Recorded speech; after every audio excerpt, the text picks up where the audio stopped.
Bom dia, meu nome é Silvio, sou professor da Escola Dominical da Igreja Metodista em Vila Penteado, da classe dos jovens. Hoje nós iremos ministrar a lição sobre José. Nós estaremos lendo José lá em Gênesis 37, de 5 a 10, que eu estarei lendo para vocês agora. Certa vez, José teve um sonho, e quando o contou aos seus irmãos, eles passaram a odiá-lo ainda mais. Ouçam o sonho que tive, disse-lhes. Estávamos amarrando os feixes de trigo no campo, quando o meu feixe se levantou e ficou em pé, e os seus feixes se ajuntaram ao redor do meu e se curvaram diante dele. Seus irmãos lhe disseram: Então você vai reinar sobre nós? Quer dizer que você vai nos governar? E o odiaram ainda mais por causa do sonho e do que tinha dito.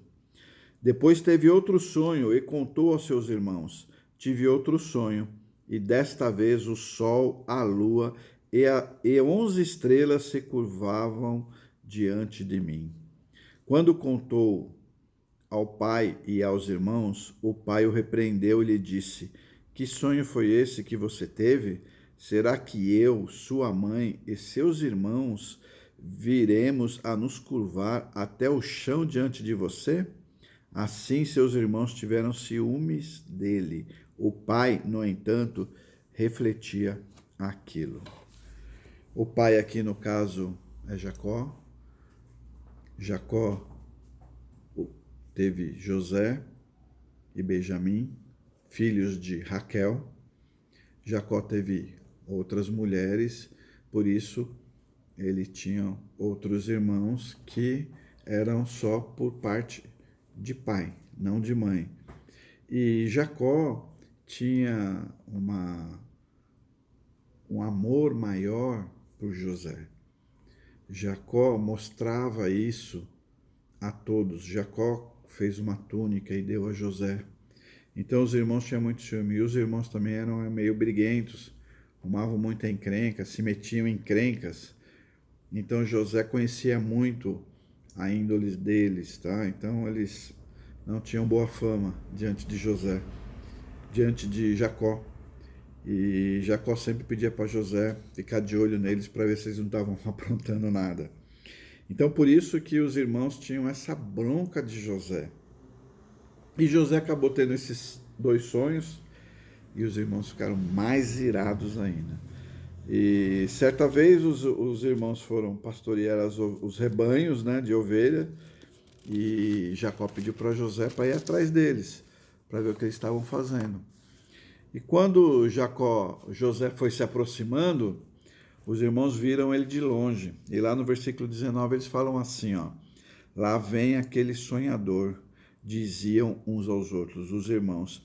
E agora, vamos matá-lo e jogá-lo num destes poços. E diremos que um animal selvagem o devorou. Veremos então o que será dos seus sonhos. Então veja bem, os irmãos já planejaram ali a morte de José, o assassinato de José.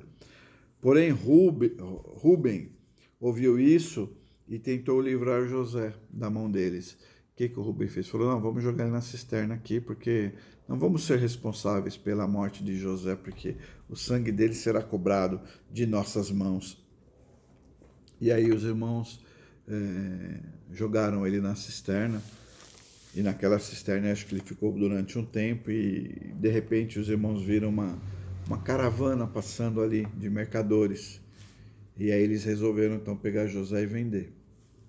E José foi vendido ali para os mercadores e acabou sendo levado para o Egito. E os irmãos pegaram aquela túnica de José, rasgaram, né?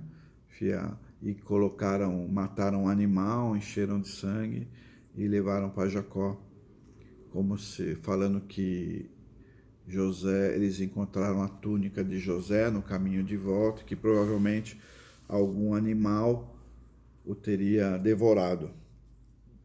José ficou muito triste, José ficou muito abatido, mas a vida continuou. José foi vendido no Egito para Potifar. Potifar era comandante do exército do faraó. Se destacou na casa de Potifar, assumiu a liderança da casa de Potifar, dos afazeres, comandava ali todos os empregados, porque José já era um escolhido de Deus. Deus já tinha um propósito para José e José era fiel. José em nenhum momento murmurou ou se colocou contra Deus diante desta situação. E não foi só isso. A mulher de Potifar se engraçou com José. Diz aqui na palavra que ele era um homem de boa aparência, vistoso. E ela tentou ter relações com ele e José se negou. Por que José se negou? Porque José era fiel a Potifar. Porque Potifar falou para ele, você pode mexer em tudo aqui, menos na minha esposa. Porque naquela época as mulheres, né, o José era escravo e o escravo tinha que fazer tudo o que eles quisessem. Porém, ele recebeu ordem de Potifar para não mexer com a esposa dele. E ela inventou uma mentira, falou que José tinha tentado agarrá-la para ter relações com ela. E Potifar mandou prender José. José ficou preso durante, se não me engano, 2 anos, né? 2 anos ou mais. E ali na prisão, ele conheceu, tinha o copeiro do rei e o padeiro, né? Eles fizeram alguma ofensa lá e o faraó mandou prender os dois. E os dois tiveram sonhos, né? O chefe do copeiro contou o sonho para José e José falou para ele que o faraó iria restaurar a posição dele. E o padeiro, ele falou que ele iria ser morto, que sua cabeça iria ser cortada. E isso aconteceu. E quando o copeiro saiu, José falou, lembre-se de mim lá, fala de mim lá para o faraó, para ver se eu me tira aqui da prisão. Só que o copeiro esqueceu, 2 anos. O copeiro ficou lá, sem lembrar de José. Aí o faraó teve um sonho, chamou lá os seus magos, todos aqueles que interpretavam, ninguém conseguiu interpretar. Aí o copeiro lembrou de José, falou, lá na cadeia, lá tem um rapaz que interpretou o meu sonho e o do padeiro. Eu fui restaurado, ele falou que ia ser restaurado a posição, que o padeiro ia ser morto. E assim aconteceu. Então o faraó manda chamar José. José interpreta o sonho, que ele teve uma visão de 7 vacas gordas, depois 7 vacas magras, e as 7 vacas magras comiam as 7 vacas gordas e não engordavam, continuavam magras. Depois teve um segundo sonho, 7 espigas de milhos bonitas, completas, e ali apareciam outras 7 espigas também, né, mirradas, sem milho, e comiam as 7 espigas boas, bonitas, e também ficavam feias, mirradas. E José interpreta para ele que seriam 7 anos de fartura e 7 anos de seca, 7 anos onde teria grande fome no Egito. E o interessante disso é que José também dá um conselho ao faraó, né? Ele fala assim lá no versículo 33. Procure agora, ó faraó, um homem criterioso e sábio e coloque-o no comando da terra do Egito. O faraó também deve estabelecer supervisores para recolher 1/5 da colheita do Egito durante os 7 anos de fartura. Eles deverão recolher o que puderem nos anos bons que virão e fazer estoques de trigo que, sob o controle do faraó, serão armazenados nas cidades. Esse estoque servirá de reserva para os 7 anos de fome que virão sobre o Egito, para que a terra não seja arrasada pela fome. Olha que interessante.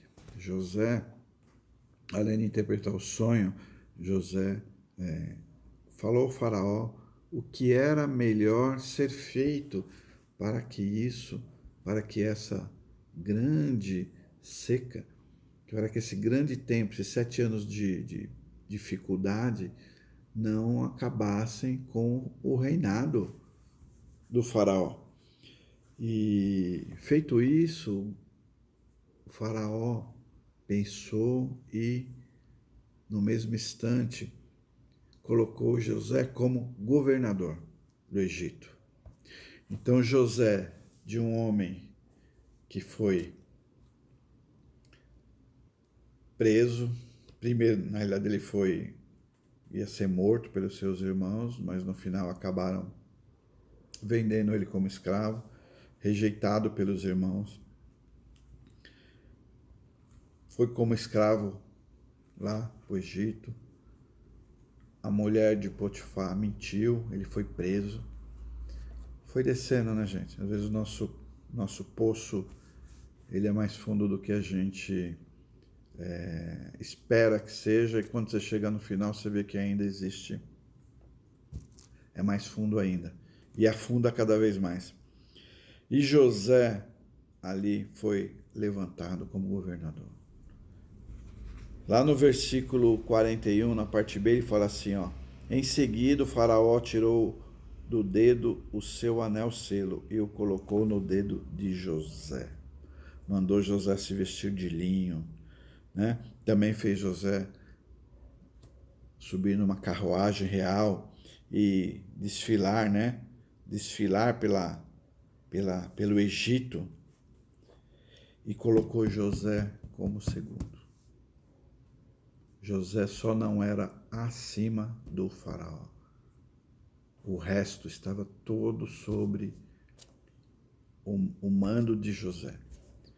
E José fez tudo o que era necessário para fazer, e naquele momento de seca, naquele momento onde o Egito não tinha trigo, não tinha como plantar, né? Era uma seca muito grande, ninguém conseguia plantar.